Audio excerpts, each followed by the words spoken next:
पुरुषांना नटावा, त्यांना शांत करा. त्यांनी तुमची स्तुती केली नाही पाहिजे, त्यांनी तुमची प्रार्थना केली नाही पाहिजे, त्यांनी सुवार्ता सांगितली नाही पाहिजे, त्यांनी नामदेशन दिला नाही पाहिजे. आले असं प्रभूशी लोक प्रभूशी ख्रिस्ताला म्हणत होते. प्रभूशी ख्रिस्तांनी काय केलं? परुषांचं ऐकलं का? ऐकलं का परुषांचं? ऐकलं का? नाही. वचनाकडे लक्ष आहे. मी मधला प्रश्न विचारतोय आणि तुमचं लक्ष आहे का वचनाकडे ते मला जाणून द्यायचं आहे. कारण की प्रभूशी ख्रिस्तांनी परुषांचं ऐकलं नाही, तर उलट शिष्यांची बाजू घेऊन परुषांना सांगितलं की जर हे शांत बसते गोंधळ ओळखते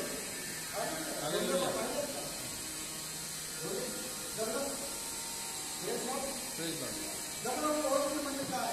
निर्जीव गोष्टी, निर्जीव गोष्टी त्यावरती प्रभूशी धारण केलं आहे. निर्जीव गोष्टी मागणी तुम्ही अर्थात खरेदी धोंडे बाकी काय निर्जीव असते, समजत नाही. चष्टामध्ये म्हणतात काय दगडा साध्या गोष्टी काय समजतच नाही. म्हणजे म्हणतो हालत नाही, उठत नाही, काय करत नाही, ऐकत नाही.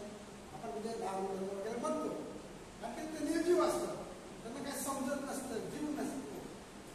हा तर प्रभूष्टाने त्या दगडाची उपमा दिलेली आहे. दगडावरती जर माझे शिष्य जर शांत बसले आणि तो भविष्य आपली बाजू घेऊन म्हणत आहे. परुषांची बाजू घेत नाहीये, तो शिष्यांची बाजू घेऊन परुषांना म्हणत आहे. हे जर गप्प बसलं ना म्हणजे असंच धोंडातून एकदा दुसऱ्या लोक चालले होते तेव्हा रानामध्ये त्यांना तहान लागली होती. खडकातूनच पाणी भेटलं होतं ना. Praise Lord. जेव्हा नदी नालं काही नव्हतं रानामध्ये, एका खडकातूनच पाणी निघालं होतं ना, आणि त्या 6 लोकांना प्यायला पाणी मिळालं होतं. त्याची संख्या जवळपास 6 लाख होती. 6 लाख प्लस जेव्हा लहान मुलांना आणि लेडीजला काउंटमध्ये धरत असते तर पुरुषांची गणती केली जात असते. म्हणजे विचार करा, गुणिले 2, 3, 4 एवढी मोठी संख्या होती आणि त्यांना कुठलं पाणी मिळालं?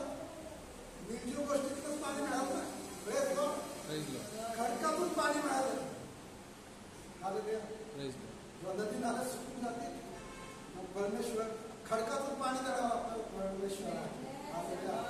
जेव्हा त्याचे शिष्य जर शांत बसतील तर तो निर्जीव लोकांना बोलायला लावेल.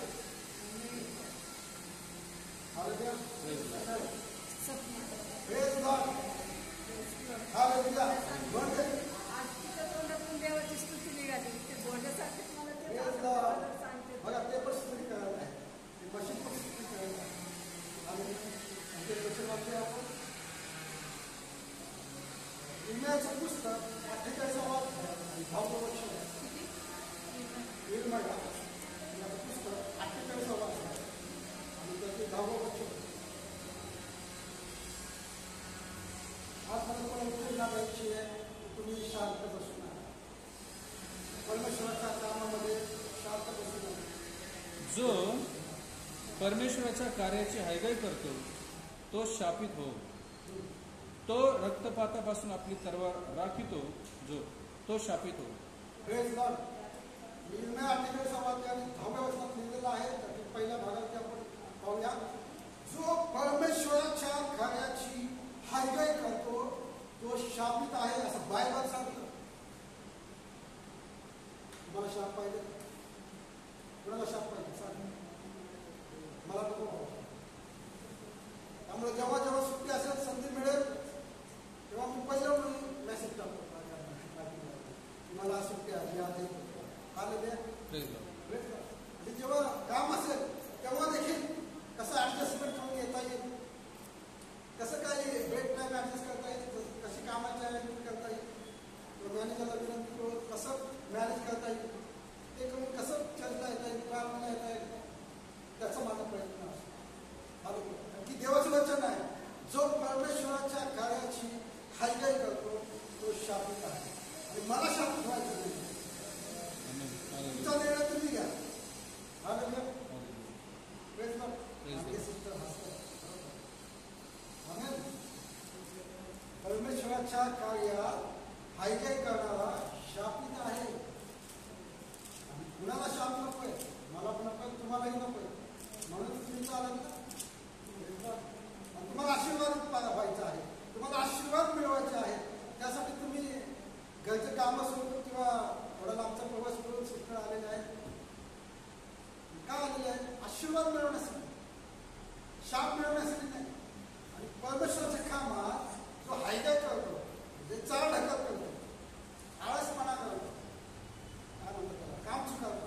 चुका. ठीक आहे. तुम्ही कंपनीत कोणी जात नाही. जे कंपनीत जातात त्यांना माहिती, जर काम चुकापणे केलं तर सीधा लय हातात लेटर. सीधा घरी जावं म्हणतो. ड्रेस लाव. आणि जर आपण मग परमेश्वराचे काम करणं सोपी गोष्ट आहे. लोक राजाचा राजा प्रभूंचा प्रभू आहे. हे आकाश सृष्टीचा सर्व मानवाचं निर्माण करत आहे. आणि त्याच्या कामात, त्याच्या सेवेत, त्याच्या आज्ञेमध्ये, त्याच्या सहभागितेमध्ये जर आपण हायवे करत असू तर आपण शाप घेत आहोत. आपण शाप ओढवून घेत आहोत स्वतः. हा म्हणजे कारण किती काम असलं ना ते सगळं बाजूला ठेवतो. पहिलं प्रेज लॉर्ड. प्रथम प्राधान्य परमेश्वर, देवाची सेवा, देवाची बायबल वाचन, ह्याला प्रथम स्थान, मग बाकीच्या गोष्टी. Praise Lord. जेव्हा मी ह्याला वेळ देतो ना तर माझे काम ऑटोमॅटिक सिद्धीच झालं. हालेलुया. हालेलुया. परमेश्वराच्या कार्याची हाई करणारा शापित आहे. त्याचा जर उलट अर्थ घेतला तर जो परमेश्वराच्या कार्यामध्ये रमून जातो तो आशीर्वादित आहे. आमेन. आमेन. जो हायगाय करतो तो शापित आहे. आणि जो परमेश्वराच्या कार्यामध्ये स्वतःला सिद्ध करतो, जो उत्सुक असतो तो काय आशीर्वादित आहे. हालेलुया. हालेलुया. वचन समजते. Praise Lord. अवश्यासाठी एकदा काढावं. Praise Lord.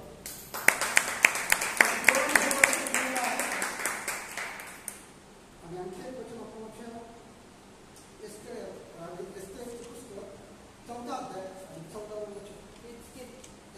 Esther. नेहम्या, Esther, Ruth. 14 अध्याय आणि 14 वचन.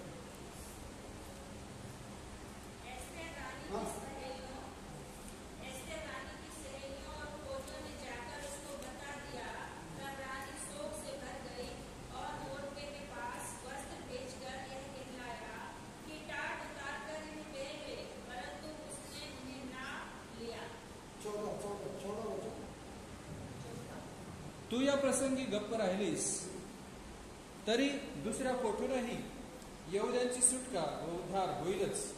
पण मग तुझा व तुझ्या बापाच्या घराण्याचा नाश होईल. तुला या असल्याच प्रसंगासाठी राजपद प्राप्त झाले नसेल कशावर. Hallelujah. Praise Lord. Hallelujah.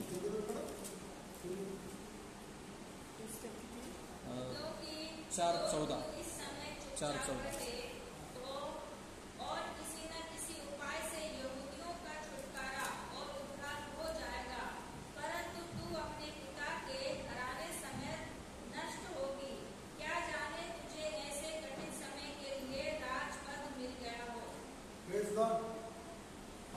Hallelujah. इथं आपल्याला एक घटना पाहायला मिळते. एस्तेर जी राणी आहे ती यहूदी वंशातून आली. पण इथला जो राजा आहे तो निधर्मी आहे. त्याचं नाव अहेश्वरोश. आणि तो निधर्मी आहे. आणि त्याचा एक सेनापती होता, एक अधिकारी होता, हामान त्याचं नाव. आणि त्या हामानाने एकदा राजाला सांगितलं की तुम्ही या पूर्ण यहुदी लोकांचा नाश करावा. पूर्ण यहुदी लोकांचा नाश करावा एक दिवस नेमून. आणि तशी सूचना त्या हामानाने त्या राजाला केली. आणि त्या राजाने एक हुकूम काढला की पूर्ण यहुदी लोकांचा नाश एका दिवशी करावा. एस्तेर राणी होती, ती यहुदी वंशातून होती. पण एक सेवक होता मर्दखाय नावाचा. तोही यहुदी होता आणि तोही राजाचा एक सेवक होता. त्यांनी एस्तेर राणीला एक विरोध पाठवला की असा राजाने एक फर्मान काढला आहे पूर्ण यहुदी लोकांचा एकाच दिवशी नाश करावा, त्यांना लुटावं, त्यांना मारून टाकावं. आणि तू त्यासाठी प्रयत्न कर. तेव्हा पहिली एस्तेर राणी घाबरली. ती म्हणाली मी राजापाशी कशी जाऊ. आणि ते राजाचा नियम फार कडक. जोपर्यंत राजा बोलवत नाही तोपर्यंत राणीला त्याच्या राजाजवळ जाता येत नाही, त्याच्या महालात जाता येत नाही. आणि जर गेलंच तर सीधा मृत्यू दंड. राजांचे नियम फार कडक होते, आतासारखे नाही. साधं न्यायालय, सर्वोच्च न्यायालय, उच्च न्यायालय, सर्वोच्च न्यायालय, त्यानंतर वर्षांनी काय तसं तेव्हा नव्हतं. तेव्हा लगेच क्षणार्धात राजा म्हणला, राजा बोले दर आले. हा लगेच निकाल, लगेच फाशी. तेव्हा असं न्यायालय नव्हती, पहिलं दुसरं तिसरं असं काही स्टेटमेंट नव्हतं. On the spot action. आणि त्यामुळे सगळे घ्यायचे राहिलं आणि एस्तेराने पण घ्यायची. पण मला तर ह्यांनी त्याला निरोप पाठवला एस्तेराणीला, तू या प्रसंगी गप्प राहिलीस तर दुसऱ्या कोठूनही यहुद्यांची सुटका व उद्धार होईलच. एस्तेराने गप्प राहिली असती, परमेश्वर शांत बसला असता ना त्यांच्या लोकांचा बचाव करण्यासाठी. केलंच असतं. परमेश्वराने दुसरा कुठलाही पर्याय निवडला असता, दुसरा कुठलाही मनुष्य निवडला असता, दुसरा कुठलाही मार्ग निवडला असता आणि त्यांनी आपल्या लोकांचा बचाव केलाच असता. तो आपल्या लोकांना वाढायला सोडणार नव्हता. पण मला तर ह्या एस्तेराणीला सांगतो की तू ती राणी होण्यास योग्य नव्हती. एस्तेराणी अपघाताने राणी झाली होती. तर तुम्ही पहिला दुसरा अध्याय पाहू शकता. कारण ते बस्ती राणीने राजाचे एक आज्ञा मानली नाही, म्हणून ते राजाने हुकूम सोडला की माझ्यासाठी एक कुमारीचा शोध घ्या आणि त्यातून एस्तेर राणीची निवड झाली. एक घटना होती, एक अपघात होता. आणि ह्यामुळे एस्तेर राणीची जेव्हा निवड झाली होती तेव्हा मर्दखया एस्तेर राणीला निरोप पाठवत आहे आणि तो म्हणत आहे की ह्याच कारणासाठी राणी म्हणून निवडली नसशील कशावर. Praise God. तुम्हाला हेच काम करण्यासाठी, तुम्हाला देव प्रभू ख्रिस्ताची सेवा करण्यासाठी, RCC चर्चमध्ये येण्यासाठी, त्याची भक्ती करण्यासाठी देवाने तुम्हाला तुमच्या गावावरनं आपलं गाव कोणतं आहे? तुमचं गाव अहमदनगर. अहमदनगर सोलापूरचं आहे.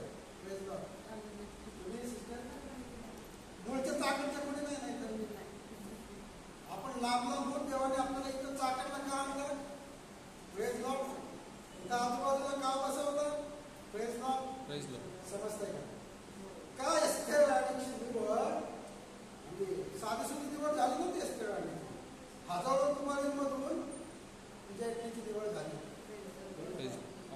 आणि मर्दखया एस्तेर राणीला निरोप पाठवून हे सांगत आहे की तू जर या प्रसंगी गप्प राहिली तर परमेश्वर कुणाला एका धोंड्याला उभं करेल. कुणालाही उभं करेल आणि त्याच्या लोकांची सुटका करून घेईल, त्याच्या लोकांचा बचाव करेल.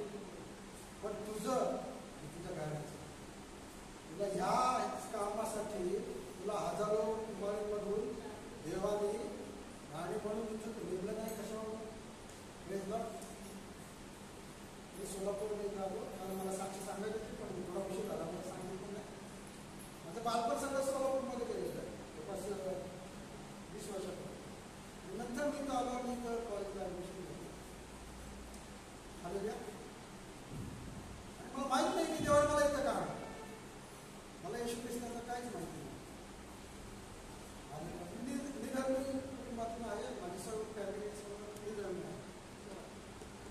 पण मी इथं आलो आणि मग मला येशूची ओळख झाली. जायला लागलो. देवाने मला त्या कॉलेजमध्ये ठेवलं, दुबई कॉलेज नाही, दुबई कॉलेज. तिथं मला असं क्लासमेट भेटले की ते विश्वासणारे आहे. सागर आणि त्याच्यामुळे मला कृष्णाचं नाव समजलं आणि मी आणि काय माहित नाही कसं काय माहित नाही. देवाने मला मी सुरुवातीला 1 वर्ष मी येण्यास नकार देत होतो चाकणला. त्यामध्ये माझं 1 वर्ष पण राहिलं आणि मी यायचो, 1 महिना इथं राहायचो, 2 महिने तिकडे राहायचो. आणि माझ्या सर्व मित्रमंडळी लहानपणापासून इथं झालेलं फिरत, त्यामुळे मला इथं करमायचं नाही. आणि मला माहीत नव्हतं की बाबा काय देवाची योजना आहे. जेव्हा इथं आलो, जेव्हा विश्वासात माणूस तेव्हा मला कळलं की देवाची महान योजना होती. आणि देवाने ह्या कामासाठी मला सोलापूरवरनं इथं चाकणीमध्ये आणलं. हालेलुया. आणि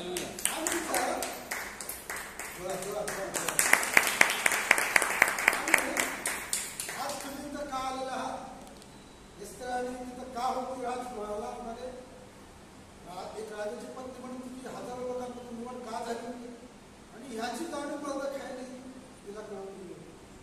तू या प्रसंगामध्ये जर गप्प राहिलीस तर दुसऱ्या कोठून